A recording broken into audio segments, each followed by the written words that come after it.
మనోళ్ళందరికీ అలా ఉండేది. కళాకుర్తికి పోయి రిటర్న్ వచ్చేటప్పుడు అనమాట. బస్సు ఎంత ఖాళీగా ఉందంటే, అందుకని సీసీసీ వెనకమాల బ్యాక్ సైడ్ అంటూ ఒక వర్డ్ అయితే బాగా ఫేమస్ అయింది కదా! అట్లా లాస్ట్ సీట్ మటుకు మేమే కబ్జా చేసేసినాము. మేము ముగ్గురు, మా సాయి, నేను, మా చిన్ని. ఇక వీళ్ళిద్దరికంటే అటు ఒక సీట్, ఇటు ఒక సీట్ అంటే కిటికీల పక్కన అనమాట. వీళ్ళిద్దరు నన్ను ఒక బంతాట ఆడుకుంటున్నారు మధ్యలో. ఇంక మా ఆయన గారు వచ్చాడు చూడండి, అదిగో ఆ చివరి కూర్చున్నాడు అనమాట. ఆయన మనకు సంబంధమే లేదులేండి, మీరెవరో అసలుకి నేనెవరో బయటికి పోతే మటుకు అట్లానే ఉంటాడు మాతోటి. మేము కూడా పట్టించుకోము. ఆయన పట్టించుకున్నప్పుడు మేము పట్టించుకుంటాం. మాకేంటి అవసరం అని మేము గమ్మైపోతాం అనమాట. ఈ వీడియో చూసి నా మాట విని చాలామంది అయితే సంతోషపడిపోతారు.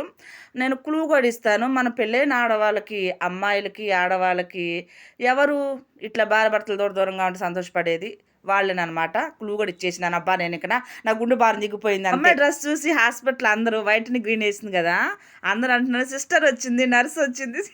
అట్టనే లేక నాకైతే భలే సంతోషం అనిపించింది ఆ మాటకి.